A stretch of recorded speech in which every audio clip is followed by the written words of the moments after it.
এই গরু এটা কালকে বেচছি রাত্রে, বুঝছেন? বরিশালিয়া গরু, ঘাসের গরু, এককালে মাংনা, পানির দামে দাম।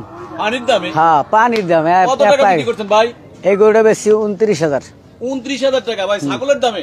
হ্যাঁ, এক ছাগলের থেকেও কম। ছাগলের চেয়ে কম দাম? একটা ছাগল বেছে 15 লক্ষ টাকা। তারপরে এই আছে 4টা। এটার দাম কত? এটার দাম কত? এটার দাম 42,500।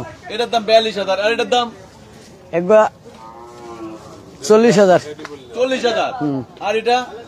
এটা 45। এটা 45। আর এটা? এটা 42,500। এটা 42,500। 42,500। আর এটা কত? এটা ভাই এই যে দুইটা গরু, এই দুইটা গরু দাম চলতে আছে। দাম চাইছি আমি 1,30,000। তারা বলছে 20,000। 1,30,000 চাইছেন, আর তারা বলছে আপনার কাছে 20,000 টাকা। আমাদেরকে আজকে এখন একটা কথা বলবেন, আপনার পুরো নামটা একটু বলবেন, পাশাপাশি এই জিনিসটা আমাদেরকে ক্লিয়ার করবেন। আমরা দেখলাম আপনি যখন গরুগুলোর দাম টাম করলো, করে এরপরে চলে গেল, এরপর আপনি আবার লোক পাঠালেন, কি বলেন আর কি ঘটনাটা ঘটছে একটা ক্লিয়ার করতে হবে ভাই। না, হেরা গেছে, লোক আছে আর অন্য গরু দেখতে গেছে, এটা পছন্দ হয় না। হেরা বলছে কম হইবে না, তারা তো বলছে কম হয়, কিন্তু যে ব্যক্তি মানে ধরা গরু বিক্রি করে, কারণ আপনার গরুটা অন্য একজন আইসা আপনাদের মতনই অন্য দোকান থেকে আসছে কিনা জানি না, না কি সে দালালি করছে তা জানি না, আমাদেরকে একটু বলবেন। তাকে 4,000 টাকা চাইছে সে, আপনি গরুটা বিক্রি করতে পারবেন না। দালালি মালালি করা যাইবে না, আর দালালি নাই ওখানে ভাই। আপনি কিন্তু 4,000 টাকা চাইছে, আপনি পরে লোক পাঠাইছেন যে 3,000 টাকা দিলে।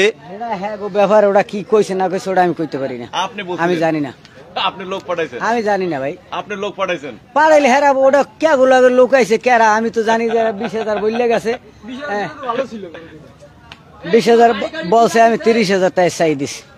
এরপর লাস্টে 29 করে দিছি। আচ্ছা, ওই যে কি বলে সুখচান ভাই, কি বলে? না, আমার বাড়ি ডোবে নাই, আমার হালির বাড়ি ডুবছে। আপনার বাড়ি ডুবে নাই? আমার বাড়ি ডুবে নাই, আমার শালির বাড়ি ডুবছে।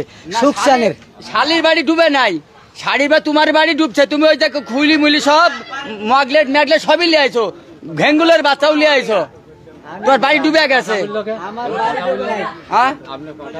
আমাকে পাঠা বললে সব, আমি তো পাঠায় আসি, বুঝলি সমস্যা কি?